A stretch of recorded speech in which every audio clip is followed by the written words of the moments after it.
Ei, o nosso boa noite para todos vocês, queridos ouvintes que estão nos ouvindo aqui na Rádio BBN. E hoje estamos começando uma caminhada e vamos precisar da ajuda de todos vocês. Estamos tentando bolar um programa em que possamos, durante 1 hora, todas as semanas, estar falando a respeito do Apocalipse. E olha, como vocês receberam aí os banners aí, nas redes sociais, nós estamos aqui, eu, pastor Gabriel Porto e o Zé, que está comigo desde manhã. Eu estou preocupado aqui que já vou falar um recado para a esposa que nós vamos comprar aqui uma cama, né? Ou pelo menos um colchãozinho de dormir aqui, porque ele está firme aqui com a gente, viu? Olha, já estou feliz porque as pessoas já estão entrando e você já pode mandar aí o teu boa noite para que a gente possa então também agradecer a presença de todos vocês aqui conosco. Um abraço amoroso, carinhoso de todos nós da Rádio BBN e estamos felizes por estarmos recebendo hoje aqui o pastor Gabriel Porto. Pastor Gabriel querido, dê aí o boa noite seu aí para os nossos ouvintes.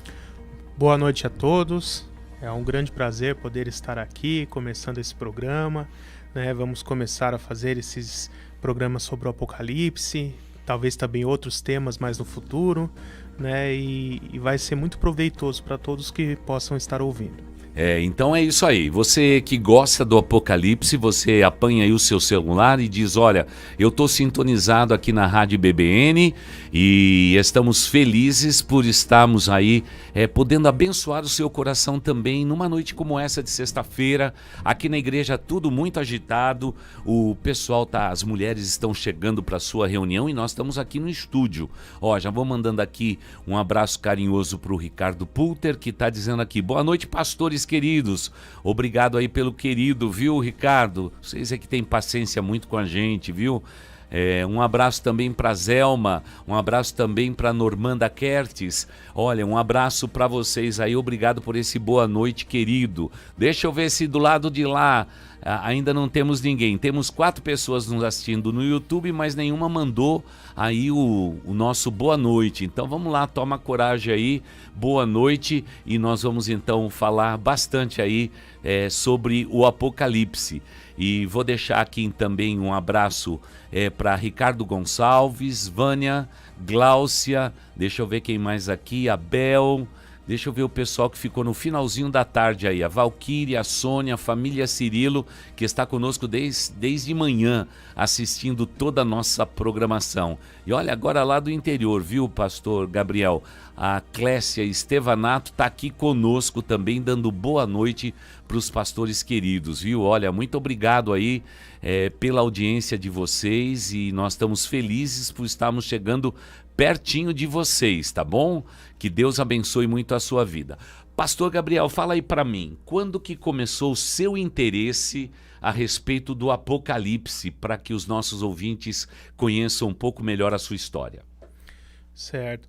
A igreja que eu cresci, né, a antiga Igreja Batista da Vila Prudente ali, o meu pastor na época, ele sempre teve muito interesse pelo Apocalipse, pregava com frequência esse assunto, e aí por volta do meu final da adolescência, o meu pastor na época ali, o pastor Ledo, ele quis fazer um curso intensivo durante o mês de julho, durante o período de férias escolares.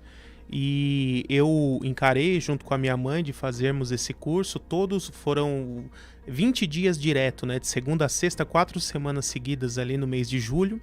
E foi ali que eu pude aprender mais a fundo e foi onde houve esse despertar de eu poder começar a me interessar pelo ensino teológico aí por volta dos meus 18, 19 anos. Tá certo. Gabriel, fala um pouquinho de você, da sua esposa querida e dos seus filhos aí. Certo. Eu sou casado há 13 anos, né, com a Flaviana, tenho 2 filhos, um casal, a minha mais velha é a Giovana, meu mais novo é o Daniel, né, sou pastor batista, desde criança cresci sempre no meio batista, congregando em igrejas batistas. Meu foco de ministério sempre foi a parte de ensino, né, mais forte. Sou professor de seminário também já há um pouco mais de 10 anos, atualmente um dos professores do Seminário Batista Livre, principalmente nas disciplinas relacionadas à teologia sistemática. Legal. Ó, então eu sei que boa parte dos membros da igreja conhece o pastor Gabriel, mas você que está aí sintonizado conosco vai conhecendo um pouquinho do pastor Gabriel, da sua história, da sua trajetória, o que para nós é realmente uma oportunidade e um privilégio muito grande. Pastor Gabriel, Apocalipse é mesmo um livro difícil de se entender? Não tanto quanto qualquer outro livro da Bíblia. Eu diria que ele não é nem mais nem menos difícil do que os outros livros da Bíblia, desde que seja estudado da forma correta. Tá. E agora fala um pouquinho dessa forma correta aí, não é? Como que a gente, por exemplo, pode enxergar o Apocalipse da maneira correta, só para dar uma dica para os nossos ouvintes? Certo. Bom, a primeira coisa é que o livro de Apocalipse ele deve ser o último livro a ser lido da Bíblia e não o primeiro. Né? Muita gente tem aquela curiosidade, quero saber como vai ser o fim do mundo, já vai direto pro Apocalipse, não leu nem o Gênesis, né? Não sabe nem como começou o mundo. Né? Então tem que se seguir essa sequência. Se o próprio Deus quis revelar no final o Apocalipse, né, e ele está no final da Bíblia, deixe ele por último. Leia os outros livros primeiro para você adquirir essa base da mentalidade bíblica, da própria cultura judaica que a Bíblia nos ensina, e isso já vai te ajudar bastante. Bom, então tá dada a dica, hein? Comece pelo começo. Pastor Gabriel, você recomenda que o pessoal começa mesmo por Gênesis ou começa pelo Novo Testamento, pelo livro de Mateus? O que você acha mais fácil para alguém que está começando a caminhada bíblica aí? Certo. Bom, eu recomendo geralmente assim, a pessoa ler Gênesis e Êxodo para aprender melhor a história. Ok, né? boa dica. Depois ela pode ler um pouquinho de Josué, se ela quiser, ou então já vai direto para o Novo Testamento. Legal. Aí lê o Novo Testamento inteiro e depois volta no Antigo de Levítico para frente e lê na sequência. Legal, então tá dada a dica aí para você que é um novo cristão, você que está começando na fé, ó, a recomendação do pastor é essa, ó, você leia Gênesis para entender a respeito do início da história da humanidade. Você pode se aprofundar um pouquinho no segundo livro, entendendo um pouco sobre personagens como Moisés, o próprio povo de Israel, e depois a recomendação é que você dá uma puladinha lá para o Novo Testamento. Tá bom? Eu sei que a Bíblia é um livro muito gostoso de ler e, mais do que isso, você deve ter prazer na leitura, tá bom? Pastor Gabriel, a respeito de versões da Bíblia, há uma versão da Bíblia que você gosta de recomendar para quem está começando? Ou é a Bíblia em qual versão, na sua opinião, que é melhor? Isso é importante da gente falar, né? Eu percebo que uma boa parte das pessoas no meio evangélico ainda está apegada a traduções antigas da Bíblia. Então, uma Almeida Revista atualizada, que acabam tendo uma linguagem mais difícil, palavras que não se usam no nosso dia a dia, conjugações em segunda pessoa, que é uma coisa que praticamente já caiu em desuso na nossa língua cotidiana. Então, para o leitor comum, eu recomendaria a NVI, Nova Versão Internacional, também principalmente para os mais iniciantes, a Nova Tradução Linguagem de Hoje também é fácil de entender, e atualmente nós temos também a Nova Versão Transformadora. Né? Mas dessas três, assim, para uma leitura devocional do dia a dia, um cristão comum, a que eu prefiro realmente é a NVI. Tá. Então aí vocês estão vendo também que é a versão que a gente usa tanto na igreja como também aqui na Rádio BBN, não é? Eu acho que é unânime entre todas as pessoas que amam a Bíblia, que é exatamente uma versão que seja não tão liberal, mas ao mesmo tempo assim bem coloquial. Então você que está aí com uma versão da Bíblia, por favor, não despreze sua Bíblia ou a versão que você tenha nas suas mãos. É só uma recomendação aqui do pastor Gabriel, do pastor Wagner, para sua edificação.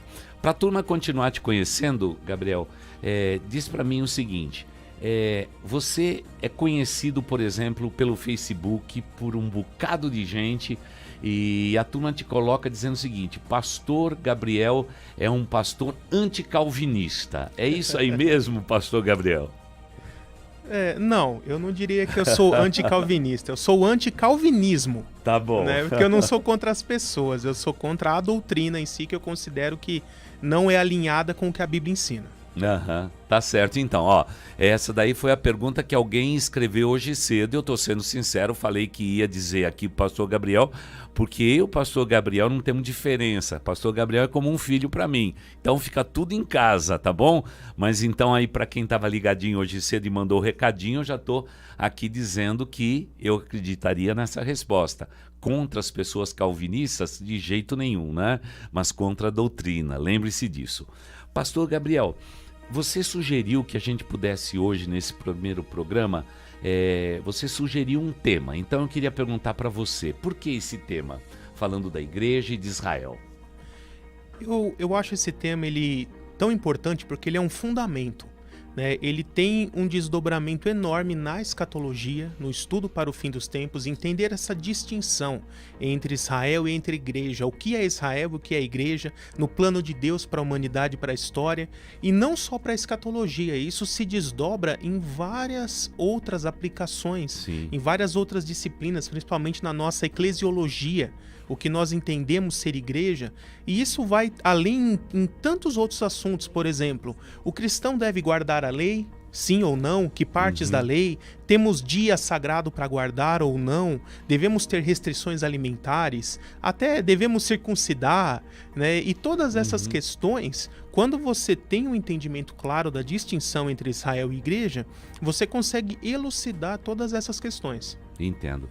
Pastor Gabriel, então, na sua fala, como é que fica a questão da antiga aliança e da nova aliança para a gente já começar a fazer essa distinção entre Israel e a igreja?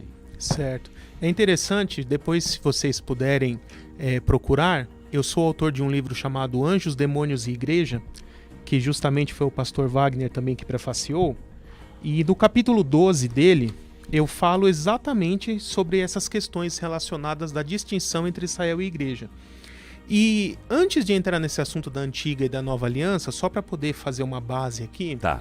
Deus, aos olhos de Deus, né, não aos olhos dos homens, mas Deus subdivide a humanidade em 3 grupos, que seria Israel, que são aqueles descendentes físicos de Jacó, que além de ser da etnia de Israel, eles também seguem o judaísmo, reconhecem o Antigo Testamento, seguem a Antiga Aliança. Ainda não creem em Jesus, mas conforme a Escritura nos ensina, no futuro serão despertos, terão seus olhos abertos para crer em Cristo como Messias também. Então esse é um grupo. A igreja já é um outro grupo. É um grupo que começa ali no dia de Pentecostes, né, fundado também pelo próprio Cristo, depois os seus apóstolos, formado por judeus e gentios, pessoas de todas as nações, e é um grupo que foi fundamentado nessa nova aliança, e não na aliança antiga de Moisés. E o terceiro grupo seria os gentios ímpios, aqueles que não são nem Israel nem igreja. Então Deus, ele subdivide a humanidade nessas 3 categorias, e até com relação ao fim dos tempos, tem planos e propósitos específicos a ser cumpridos com cada um desses grupos. Então, quando nós entendemos essa diferença, fica muito claro para conseguir ver quais partes da Bíblia falam sobre Israel, quais falam sobre igreja, para não misturar uma coisa com a outra, né? Eu até gostaria aqui, por exemplo, de ler um trecho da Bíblia para mostrar que o próprio apóstolo Tiago, irmão do Senhor, junto com Pedro, já tinham esse entendimento de que a igreja é um grupo diferente do que era Israel do Antigo Testamento e que estava começando ali naqueles dias. Se você puder depois abrir a sua Bíblia lá em Atos 15, no Concílio de Jerusalém, porque essa foi a primeira controvérsia do meio cristão. A igreja ela começou com judeus, todos os primeiros cristãos eram judeus, seguidores do judaísmo, e aí surgiu essa controvérsia. Aquele que entrega a sua vida a Cristo precisa continuar seguindo a lei de Moisés ou não? Principalmente quando os gentios começaram a crer e a se converter. E aí eles fizeram esse primeiro concílio lá em Jerusalém para fechar essa questão. Afinal, o cristão precisa seguir a lei de Moisés ou não? Né? E aí, olha o que Tiago aqui ele diz, Atos 15, versos 3 a 16. Quando terminaram de falar, Tiago tomou a palavra e disse: Irmãos, ouçam-me. Pedro nos expôs como Deus no princípio voltou-se para os gentios, a fim de reunir dentre as nações um povo para o seu nome, e a saber que é a igreja. Concordam com isso a palavra dos profetas, conforme está escrito: Depois disso voltarei e reconstruirei a tenda caída de Davi, reedificarei as suas ruínas e as restaurarei. Então perceba aqui que o próprio Tiago estava citando aqui o Antigo Testamento, entendendo que nessa atual era que eles estavam vivendo ali, o povo de Israel havia rejeitado o Messias, rejeitado a pregação do Evangelho, e por conta disso, Deus deixou Israel de lado e se voltou para os gentios, para levantar dentre todas as nações um povo para o seu nome, que é a igreja. E quando esta missão estiver concluída, esse povo levantado para o nome de Deus estiver completo, aí sim ele vai arrebatar a sua igreja e voltar novamente para Israel para dar continuidade ao plano que ele tem com Israel. Então perceba que na mentalidade dos apóstolos já no primeiro século, igreja era uma coisa, Israel era outra. E Deus tem planos e propósitos distintos com cada um. E o próprio Paulo, lá em 1 Coríntios 10, versos 32 e 33, olha o que ele diz. Não se torne motivo de tropeço nem para judeus, nem para gentios, nem para a igreja de Deus. Também eu procuro agradar a todos, de todas as formas, para que sejam salvos. Então o próprio Paulo também faz essa distinção. Gentios, judeus e igreja. Então essa é a base para o entendimento saudável da Bíblia em diversas questões. Tá, e não só no Apocalipse, né, Gabriel? Exatamente. Porque, veja só, o texto que ele citou de Paulo, para que os nossos ouvintes acompanhem, a discussão ali era realmente quem era povo de Deus. E aí você já vê essa plena distinção. Agora, Gabriel, assim, quando você ensina a respeito disso, dessa trilogia aí, gentios, pastor, vamos dizer assim, Israel e igreja, como pastor e tudo mais, você percebe que o povo de Deus hoje no Brasil, eles amam ou não amam Israel? Povo brasileiro. Em geral amam sim, a sua maioria amam. E quem tem esse entendimento correto dessa distinção, da rejeição temporária que o povo de Israel teve do Evangelho de Cristo, mas que profeticamente sabemos que isso será consertado lá na frente, e que essa rejeição abriu a porta para que o Evangelho fosse pregado a todas as nações e a salvação alcançasse a todos nós, nós temos essa consciência de que Israel ainda tem um papel importante no plano de Deus para a história, né? E eu percebo assim que olha as consequências desastrosas que um entendimento errado a esse respeito pode causar. Quando as pessoas montaram uma teologia chamada de aliancismo ou teologia do pacto, que coloca que a igreja é o Israel do Novo Testamento e Israel é a igreja do Antigo Testamento, que os dois seriam um só, uma continuidade, acaba se pegando promessas e profecias que foram dadas para Israel e aplicar isso na igreja, mesmo que de forma alegórica. E o que causou isso? A base da teologia da prosperidade. Sim. Teologia da prosperidade basicamente é isso, pegar promessas que foram feitas para Israel lá no Antigo Testamento e aplicar isso para a igreja hoje. Então perceba que em sua base teológica, o aliancismo foi a base para o surgimento da teologia da prosperidade. Gabriel, assim, quando você olha para a Bíblia inteira, você consegue, por exemplo, em textos do Antigo Testamento, perceber que Deus já apontava tanto para gentios quanto também para a igreja que viria? Sim, com certeza.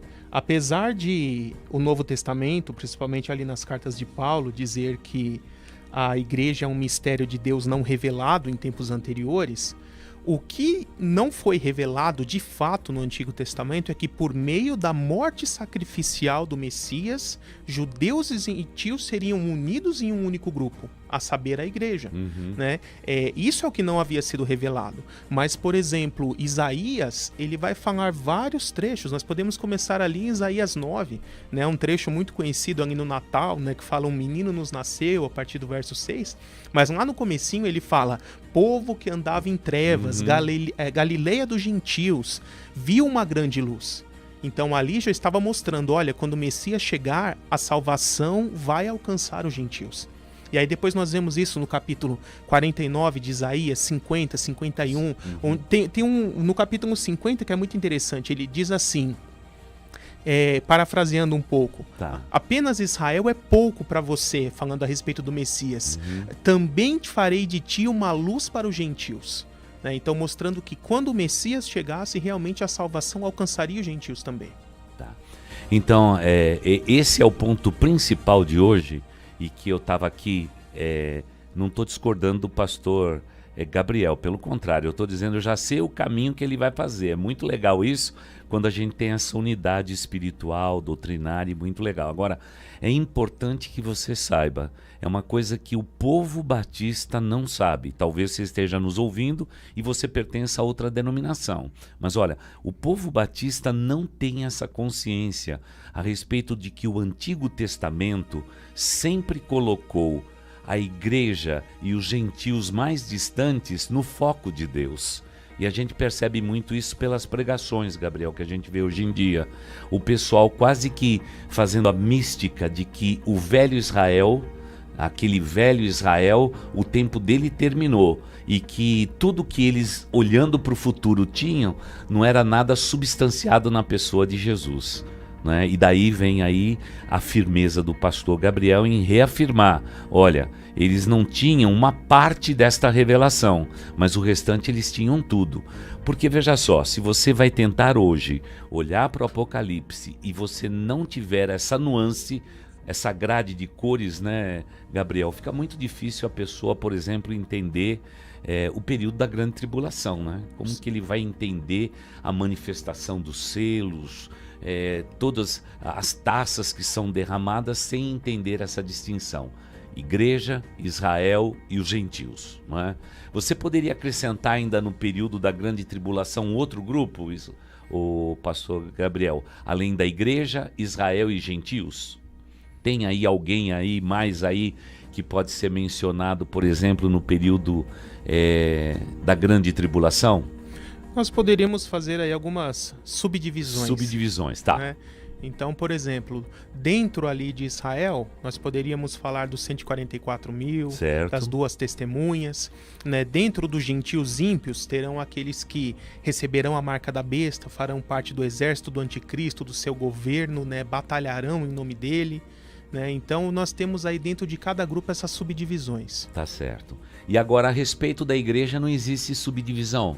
Não existe, porque a igreja é uma só. É um corpo de Cristo. Olha aí. Deus só tem um corpo, né? Então, veja só. Aí é que nós voltamos, por exemplo, ao tema que nós estamos falando pela manhã, queridos ouvintes. Paulo escrevendo aos Colossenses, tanto no capítulo 1 quanto no 2. A igreja de Cristo Jesus, sem dúvida, é algo sobrenatural, incrivelmente apaixonante. E é por isso que eu e você devemos amar a igreja local e servir a igreja local. Porque você vê, o pastor Gabriel chegou no ponto que eu queria chegar. A gente pode até fazer subdivisão de entendimento de gentios, do povo de Israel, mas quando você olha para Cristo, para a igreja dele arrebatada ao lado de Cristo Jesus, acabou tudo. É por isso que a igreja de Jesus é o lugar seguro de Deus na face da terra. E se você, querido ouvinte, quer viver o centro da vontade de Deus, lembre-se, o centro da vontade de Deus passa pela igreja do Senhor Jesus Cristo. Gabriel, e eu queria que você falasse um pouquinho mais a respeito agora do Apocalipse e principalmente a questão de igreja e Israel. Enquanto isso, eu vou pegar teu livro só para mostrar aqui para o pessoal que está nos assistindo no YouTube, tá bom? Eu já vou dar uma focada aqui, vamos ver aqui em que câmera está. Está na minha mesmo. Então já vamos aproveitar aqui, ó. Esse aqui é um dos livros do pastor Gabriel, só para você ter aqui, não é? E você poder também acompanhar.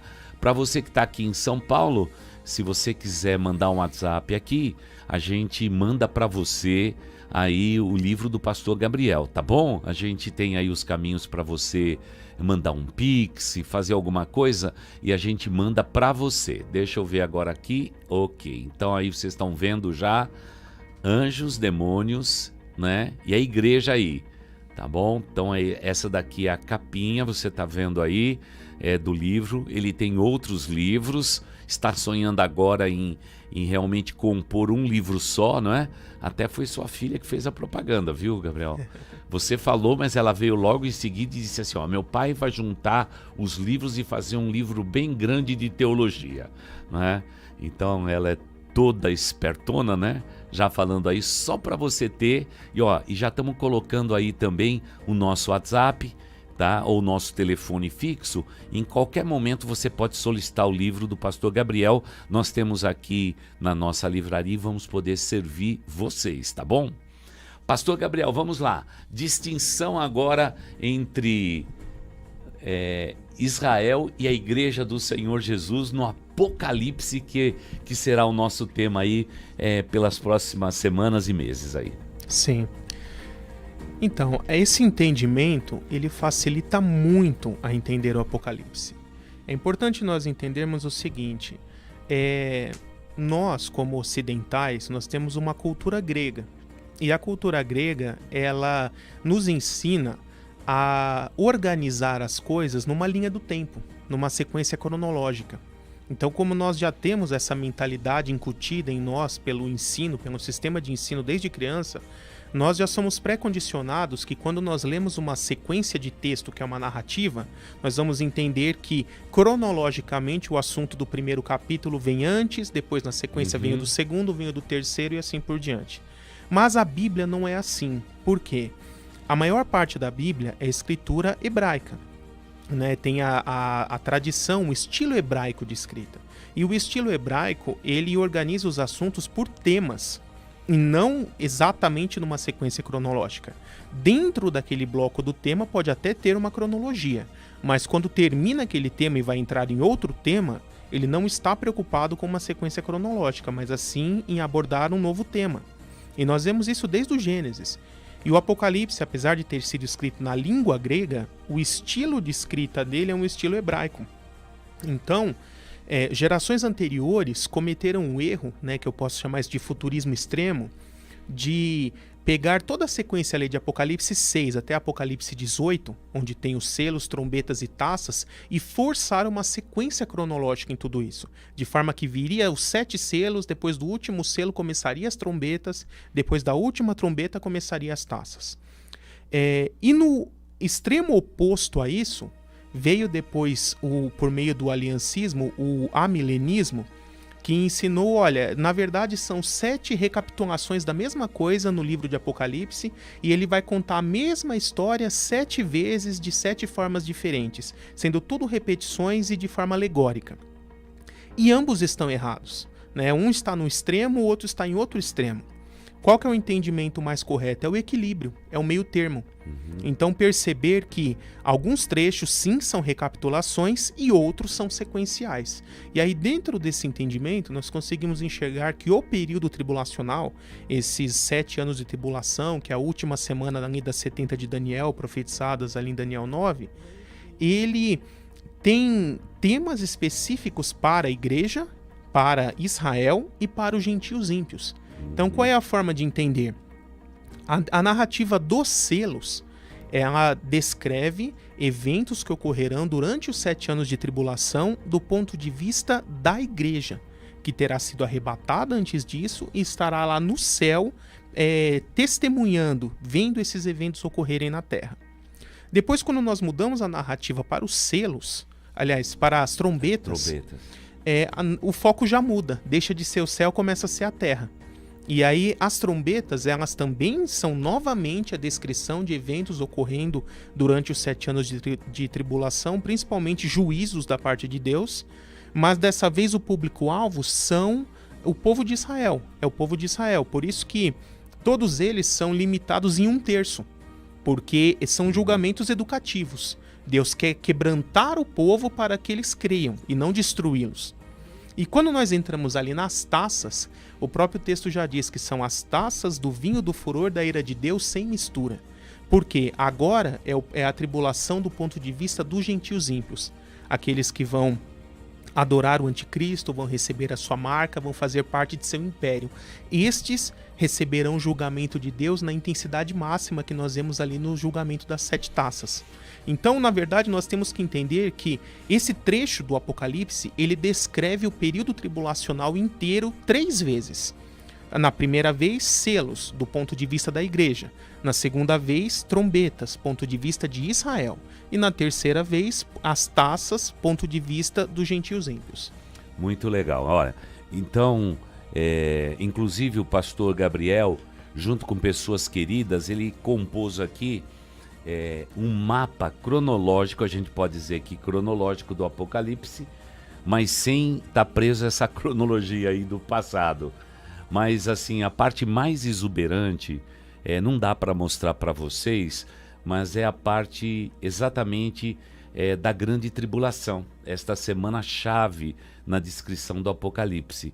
E nós vamos já colocar à disposição da igreja, vamos colocar também à disposição dos nossos ouvintes, e nós vamos ter em 2 formatos, o que eu estou segurando aqui na minha mão, que vocês podem ver aí, olha, é um formato de parede que você vai poder rabiscar em cima ainda, não é? Você pode rabiscar em cima, eu pedi até para colocar agora um verniz mais forte, que você pode rabiscar, anotar textos bíblicos, além dos que estão aqui, e nós vamos fazer uma versão, não sei como eles vão fazer, viu, Gabriel?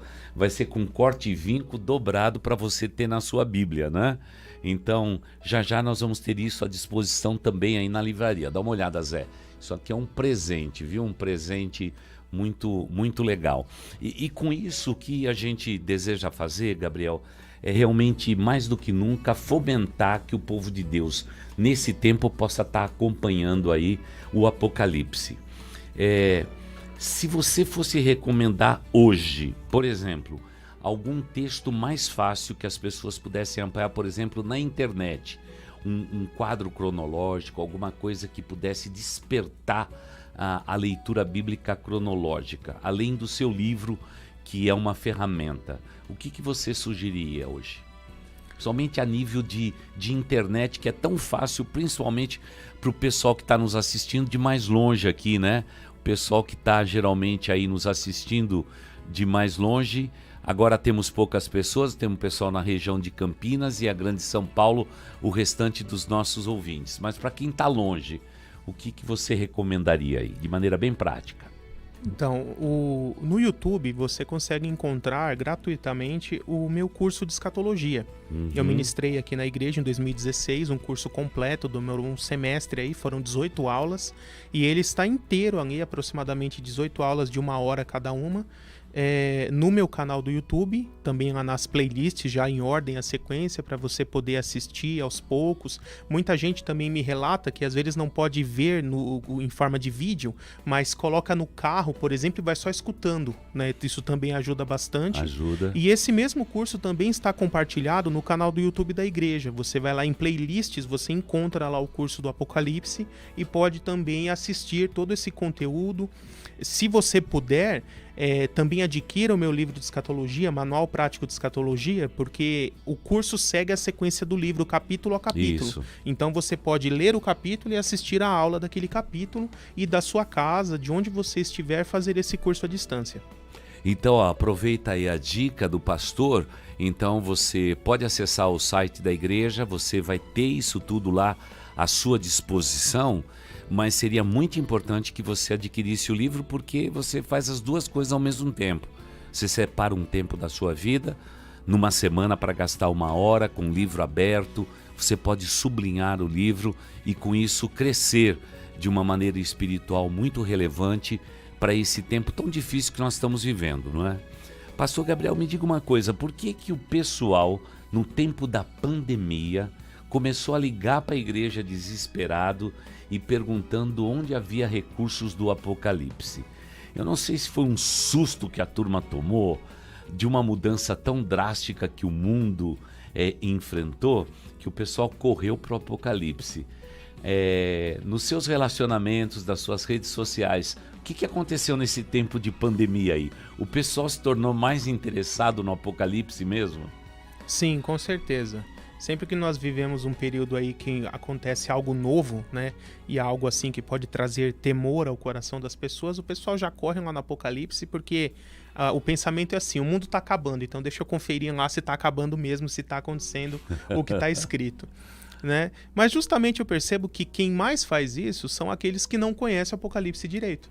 Porque aqueles que já conhecem bem já têm o coração mais tranquilo, né? Sabendo que Deus está sob o controle de todas as coisas, né? Que ele já tem um plano para a história e que esse plano, para aqueles que creem, só vem coisa boa para frente. Né? E eu falo, só tem que ter medo do fim dos tempos, do fim do mundo, aquele que não crê em Jesus. Se você crê em Jesus, irmão, fica tranquilo que tá tudo certo com você. Bom, essa dica foi boa, hein? Para vocês aí que estão nos assistindo aí e estão vendo aqui o pastor aqui, agora já temos um grupo um pouco maior aqui de pessoas, né? Então vocês já fiquem mais tranquilo, porque se a trombeta soar, né? Não, se o selo se abrir, né? Você já pegou aí que o selo é da igreja, né? Então, se o selo for primeiro aberto, você está tranquilo que você está nos braços de Jesus. Fica aí muito tranquilo no seu coração. Pastor Gabriel, quando a gente fala de igreja hoje, né? A gente falou de gentios, falamos de igreja e de Israel. Como que o pastor vê, como um estudioso da palavra de Deus, a igreja de Jesus nesses dias? Eu particularmente, como pastor, eu vejo com uma certa preocupação, porque parece que o evangelho está virando assim, extremamente líquido, uma coisa quase que gasosa que a gente não consegue pegar. Não é diferente, por exemplo, da geração minha, né? Você é mais jovem, bem mais jovem, mas na minha geração, igreja era igreja, domingo era domingo, era o dia do Senhor, e são coisas que para mim são inegociáveis. Mas hoje tudo está sendo negociado, parece que há uma fluidez, uma liquidez, parece que é um evangelho meio ralo, um evangelho água com açúcar, uma coisa muito adocicada para a gente poder cativar pessoas. Como é que você vê a igreja, que ela é tão importante no plano do Apocalipse, né? E eu queria só que você descrevesse aí como que você, como um jovem pastor, como um teólogo, um pensador, como é que você vê a igreja hoje? Dentro daquela analogia que nós fazemos das 7 igrejas do Apocalipse, cada uma representando um período, né? Então eu vejo que a igreja, assim, se eu posso dizer, até os anos 60, 70, ela ainda estava naquele perfil da igreja de Filadélfia. Aquela igreja fiel, aquela igreja que busca a Deus, que serve, que recebeu elogios da parte de Jesus. Mas eu percebo que, desde aquela época, em paralelo, já começava a caminhar a igreja de Laodiceia. Aquela igreja morna, aquela igreja que mistura as coisas de Deus com as do mundo, quer agradar todo mundo. Né? Uma igreja que vai trazendo as coisas do mundo e vai misturando, né, para agradar. E eu vejo assim que conforme o tempo vai passando, parece que a quantidade de cristãos do tipo Filadélfia vai diminuindo e a do tipo Laodiceia vai aumentando. Né? E na minha concepção pessoal, quando chegar num momento que a quantidade de cristãos Laodiceia, posso dizer assim, tiver predominante ao ponto de ficar insustentável, é o momento que Jesus vai arrebatar a sua igreja. Vai falar, chega, agora vai ficar só os falsos aqui na terra. E, pastor Gabriel, e essa história de gente falsa ficar sobre a face da terra? É gente que não aceitou mesmo Jesus. É pessoas que foram convencidas a respeito do amor de Deus. Como é que fica essa história dos que vão ficar, os deixados para trás, por exemplo? Certo. É lógico assim que nem todo aquele que faz parte de uma igreja, organização, denominação CNPJ, também faz parte da igreja espiritual. A igreja espiritual é uma só, que é o conjunto daqueles que entregaram a vida para Jesus, nasceram de novo, se tornaram morada do Espírito Santo e vivem conforme a vontade de Deus. Essa igreja espiritual vai inteira subir, vai inteira ser arrebatada, porque ela é a verdadeira igreja. Mas existem muitos cristãos nominais em todas as denominações espalhados pelo mundo. E estes eu costumo dizer que são aqueles que Jesus fala lá em Mateus 7, né? Quando eles vão reclamar e ele vai dizer, em verdade nunca vos conheci, né? Afastem-se de mim vocês que praticam iniquidade. Então esses é aqueles que pensavam ser cristãos, pensavam ser parte da igreja, mas na verdade não eram. Porque são pessoas que foram convencidas pelo evangelho. Eu gosto dessa expressão. Existe o convertido ao evangelho, aquele que mudou de vida, aquele que entregou a vida para Jesus e realmente foi resoluto nisso. A partir desse momento, a minha vida pertence a Cristo e eu vou fazer o que Cristo quer, não o que eu quero. E existe aquele convencido do evangelho. Olha, eu sei que isso está certo, mas eu quero continuar vivendo do meu jeito e vou tentar encaixar conforme der. Esse é o convencido do evangelho. Convencido do evangelho costuma dizer assim: Jesus só vai ser seu salvador quando você torná-lo senhor da sua vida. E na Bíblia, literalmente, senhor é o dono do escravo. Para Cristo ser seu senhor, você tem que ser escravo dele. O escravo não tem vontade própria. Ele faz a vontade do seu senhor. E é assim que o cristão deve ser. Para que Cristo seja o seu Salvador, primeiro torne o Senhor da sua vida. E aí ele será seu Salvador. É isso aí.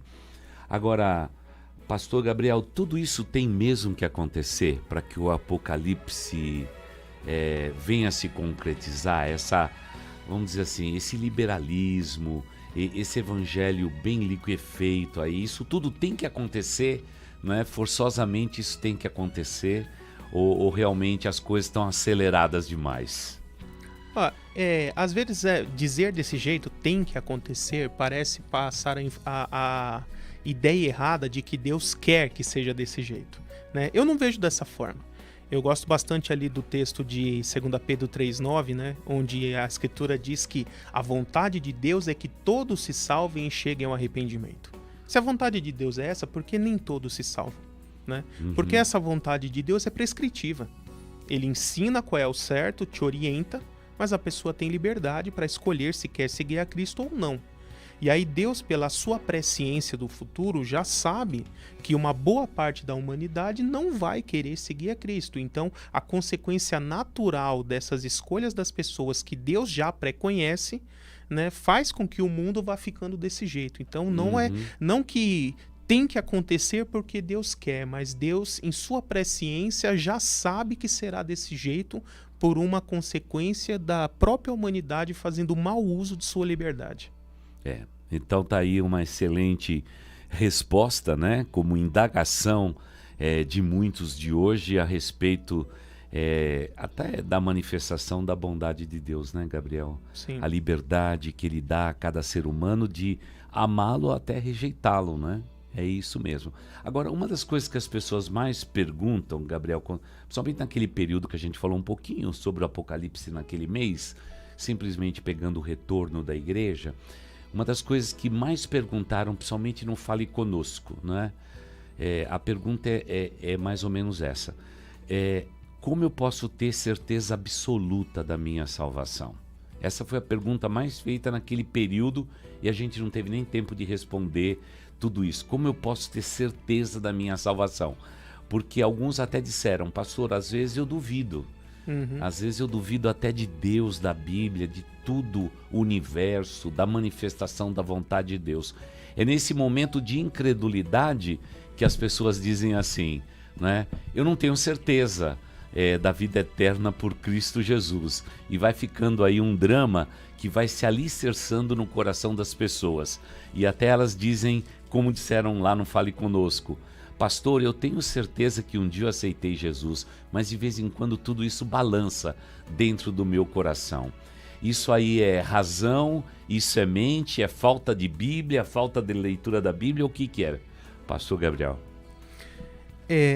Eu acho que primeiro isso parte de um entendimento errado, de achar que nós conquistamos a salvação de alguma forma. Né, de que nós somos salvos por causa das nossas boas condutas, por causa do nosso caráter, das nossas práticas, e nada disso nos torna merecedores da salvação. É interessante que coisa de 2 semanas atrás, um pouquinho mais, uma família aqui da igreja me convidou para ir comer uma pizza lá na casa deles. Eu fui lá num sábado e justamente um integrante dessa família não é cristão. E aí na conversa que nós tivemos depois, eu explicando algumas coisas, e aí ele falando assim depois. Então, resumindo, quem é bonzinho vai pro céu e quem é mau vai pro inferno. E eu falei pra ele assim, não. Primeira coisa, não existe ninguém bonzinho. Todo mundo é mau. Ninguém merece pro céu. A salvação é pela graça, ou seja, é um favor imerecido, ninguém merece. O que nós precisamos fazer é crer no sacrifício de Cristo e entregar a nossa vida a Ele. E assim nós podemos receber a salvação, que é mérito total de Cristo, do que Ele fez por nós. Nós não temos mérito nenhum na salvação. Então, a partir disso, essa é a base. Porque se você entender que a salvação é pela graça, que Cristo te deu quando você manifestou essa fé nele, você já vai pensar, opa, então não é tão fácil assim perder. Porque não depende do que eu fizer ou deixar de fazer. Depende do que Cristo fez por mim e da transformação que o Espírito Santo vai fazer na minha vida a partir do momento que eu me entreguei a Cristo, né? Mas Romanos 8 é um dos textos que ele fala exatamente isso. Ele diz que a presença do Espírito Santo em nós é aquilo que nos dá a certeza da salvação. Eu preciso encontrar aqui o versículo exato, mas depois você pode comparar aqui, procurar, ler todo o capítulo 8 de Romanos, e ele vai dizer exatamente isso. Que o Espírito Santo testifica a nosso espírito que nós somos filhos de Deus. Então, a forma mais fácil de você saber que é salvo é exatamente isso. O Espírito Santo de Deus que habita em você testifica ao seu espírito de que você é filho de Deus. E isso o apóstolo João também vai dizer lá em 1 João capítulo 4. Sabemos que somos dele porque ele nos deu do seu espírito. Então é essa presença do Espírito Santo em nós e o testemunho interno que ele faz em nosso espírito que nos dá essa certeza da salvação. E é assim que você pode ter certeza, irmão. Entregou sua vida a Jesus? Sim. De todo o coração? Sim. Mesmo com falhas, busca viver uma vida que agrade a Deus, seguindo os ensinamentos de Cristo? Sim. Então você é salvo. E o mais interessante de tudo, pastor Gabriel, é assim, que cada uma dessas pessoas que me perguntaram, elas esboçaram extremamente credulidade em Deus, na salvação e etc. Mas, por exemplo, essa questão do vínculo do Espírito Santo, do selo do Espírito Santo, como uma manifestação da pura graça e a bondade de Deus, é que eles mais sentem falta. Tanto é que para um deles eu citei, mas no dia que você creu, você foi selado com o Espírito Santo da promessa. Esse é o teu penhor, é a garantia que você tem da salvação. E às vezes ele diz assim, mas pastor, às vezes eu enfrento tanta luta na minha vida, tanta provação, tanta tentação, pastor, que às vezes eu acho que eu não pertenço a Deus, não é? E vai bem nessa direção, né, pastor Gabriel? Talvez as pessoas estão sempre querendo medir a sua salvação pelos seus próprios méritos e se esquece que o sacrifício absoluto, que é o mérito maior, é a justificação que nós temos através do sangue do Cordeiro Jesus. Exatamente. Também a esse respeito, uma questão bastante vinculada com isso, gente me pergunta assim, pastor, será que eu pequei contra o Espírito Santo? Que o pessoal fala que é o único pecado que não que é imperdoável, imperdoável, né? Eu falo assim, primeira coisa que eu falo, irmão, se você tem essa dúvida no seu coração e tem esse medo de ter pecado contra o Espírito Santo, esse próprio sentimento já é a prova cabal de que você não pecou contra o Espírito Santo. Porque quando você peca contra o Espírito Santo, que aí eu não vou entrar em detalhes agora do que é, claro, mas o Espírito Santo para de atuar em você. E se ele não atua, como é ele que convence do pecado, da justiça e do juízo, a pessoa fica com a mente cauterizada, vai continuar cada vez mais afundada no pecado e não irá se arrepender, não irá sentir remorso. Então, se esse próprio medo da possibilidade de ter pecado já é uma prova de que o Espírito Santo está atuando na sua mente, no seu coração. Então, você não pecou contra o Espírito Santo.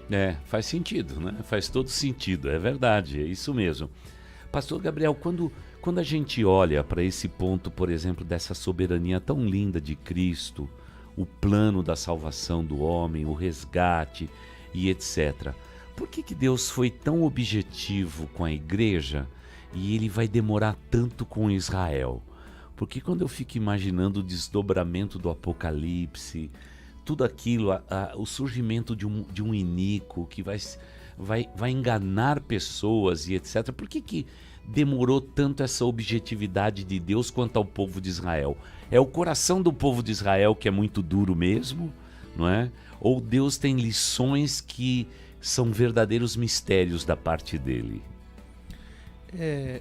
Eu vejo de duas formas, em dois aspectos isso. Primeiro, eu acho assim que não é que Deus esteja demorando, mas é que ele está aguardando o tempo certo para que o evangelho possa ser pregado em toda a terra e alcançar toda a terra, e pessoas de todos os povos, tribos, nações e línguas possam ter oportunidade de ouvir o evangelho e serem salvos. Isso está bastante alinhado com o que eu falei agora há pouco ali de 2 Pedro 3,9. A vontade de Deus é que todos se arrependam e sejam salvos. Então, o objetivo de Deus para essa era é estender a pregação a toda criatura. E é por isso que o plano de Deus para Israel está demorando um pouco para chegar, para que Deus conclua essa parte de deixar a igreja inteira. Né? E depois disso, lógico, ele irá retomar com Israel. E a gente percebe assim que Deus nos educa como um pai educa os filhos, né? Às vezes ele precisa dar uma palmada, deixar de castigo, dar uma disciplina ali, uma punição. E é o que vai acontecer com Israel. Israel foi duro, continua sendo duro por muito tempo e ainda é, né? Ali se você for em Israel, né? Isso parece ser uma coisa absurda para nós, mas eu já vi vários vídeos de pessoas que vão lá em Israel e começam a pregar para os judeus nativos ali que moram lá, e a grande maioria deles nem conhecem Jesus, não sabe nem quem foi o personagem histórico.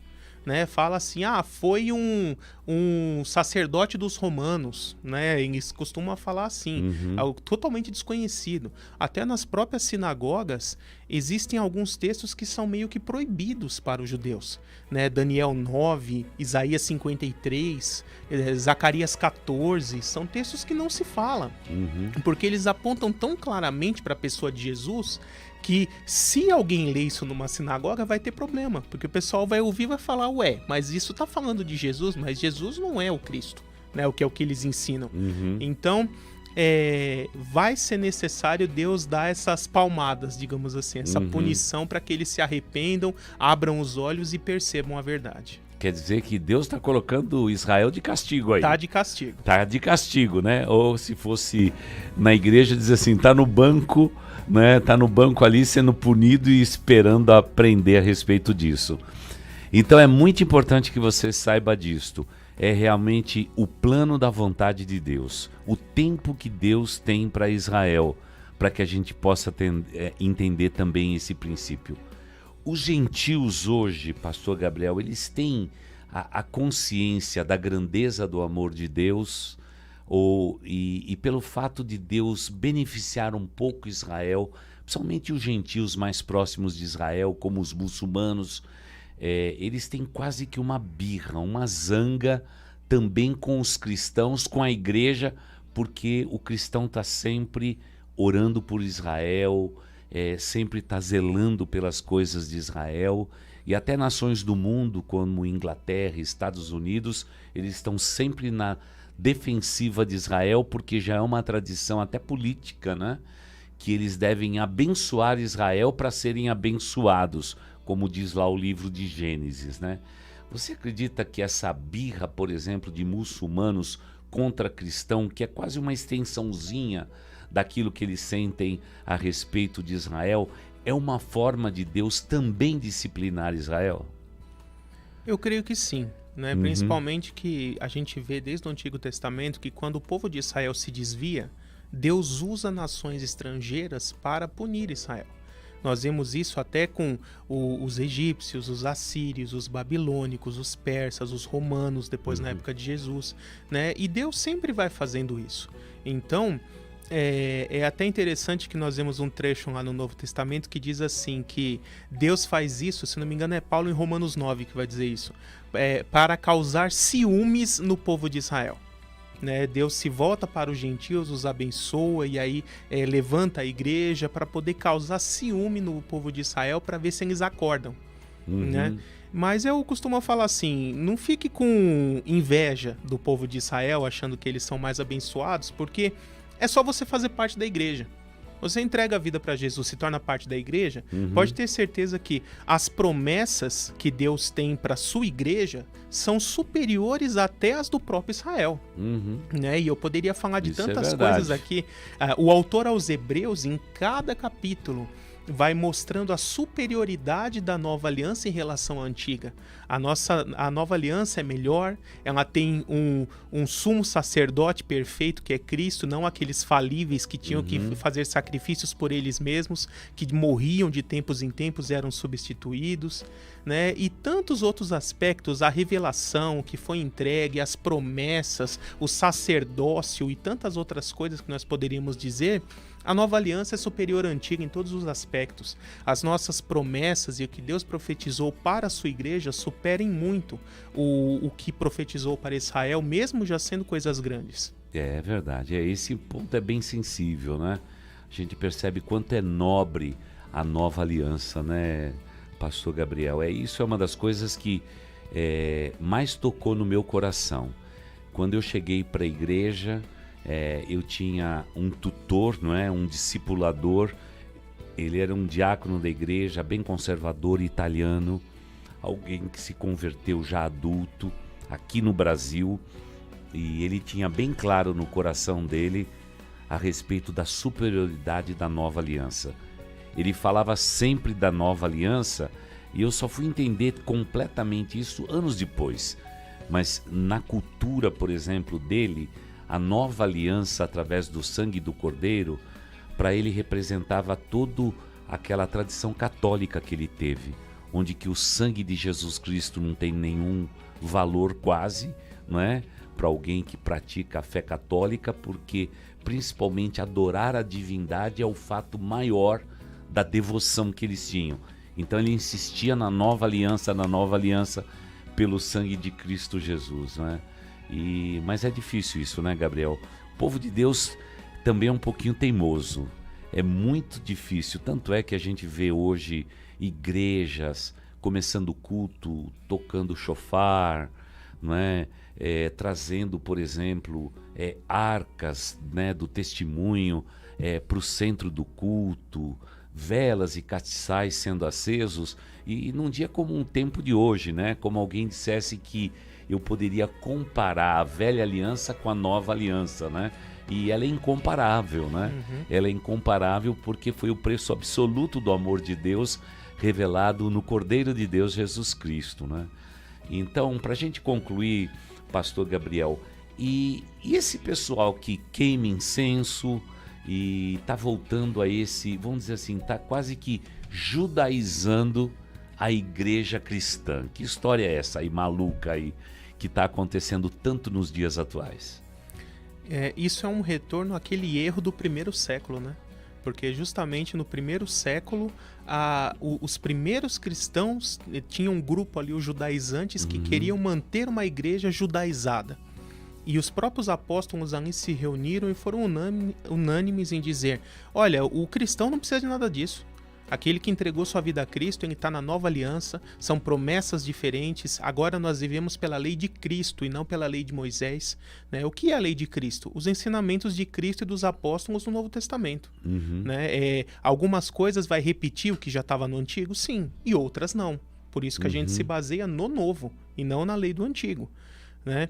E esse entendimento errado de não enxergar essa distinção e dizer que a igreja é o Israel do Novo Testamento, cai em tudo isso, numa judaização da igreja. E aí a gente vê shofar, talit, kippá, esse monte de coisa. E eu diria assim, até coisas mais simples. Por exemplo, quando a gente chama o púlpito da igreja de altar, já está errado. Porque altar é lugar de sacrifício, é coisa da antiga aliança. A igreja tem púlpito, não tem altar. Quando a gente diz que o pastor é o sacerdote, também já está errado. Porque Pedro e o Apocalipse vai dizer que todo cristão é um sacerdote. Por quê? O sacerdote no Antigo Testamento é aquela figura que fazia o intermédio entre Deus e os homens. E nós não temos mais intermediário, né? Nós temos acesso direto ao Pai. A nova aliança ela só tem um único o sumo sacerdote eterno e perfeito, que é Cristo. Mas todos nós somos sacerdotes diante do Pai, né? Então, colocar essa figura de sacerdote no pastor local é outro erro, né? E nós poderíamos citar... E pastor como anjo da igreja? Anjo no sentido original da palavra de mensageiro, pode até ser, mas não que ele tenha um poder sobrenatural acima dos outros. E né? Nenhuma asa escondida, né, Gabriel? Também não tem, não. Pois é isso aí que tem. Bom, Gabriel, vamos fazendo o seguinte, olha, nós vamos planejando os próximos encontros, vamos ver data, talvez os programas pré-gravados, e você que está nos ouvindo, você pode nos ajudar dando a sua opinião.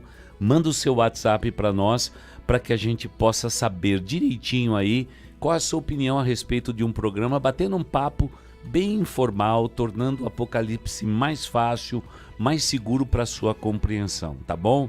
Então, nós vamos andando nessa direção e vamos conversando com vocês. Pastor Gabriel, muito obrigado, viu, por você estar sempre aqui conosco. Eu sei que a gente exige um pouquinho mais de você, saindo da sua família para estar aqui conosco numa noite como essa, mas nós queremos agradecer, viu, Pastor Gabriel, pela sua vida, pelo seu chamado, já também pelos seus livros, a contribuição que você tem dado para a igreja do Brasil. Obrigado, além do seminário e tudo mais que você faz, que Deus esteja sempre honrando a sua vida, viu, Gabriel? Você é querido, você é amado e é tão bom ter você aqui conosco numa noite como essa, tá bom? Que Deus agradeço, abençoe, pastor. Tá Muito bom? Feliz de estar aqui. Tá bom, a honra é nossa. Bom, para você que passou esses minutos conosco aqui, você é mais do que nunca bem-vindo para fazer desta rádio a sua rádio, a Rádio IBBN. E lembrando que a gente sempre diz que a Rádio IBBN é simples assim, como hoje pudemos bater um papo com o pastor Gabriel de uma maneira muito tranquila, de uma maneira muito especial. Que Deus abençoe a vida de cada um de vocês, tá bom? Continue sintonizado na Rádio IBBN e que Deus esteja abençoando a todos vocês. Da nossa parte aqui, boa noite, que Deus abençoe a sua vida e nos vemos. Fiquem na paz, um bom final de semana. Ei, não se esqueça da sua igreja local.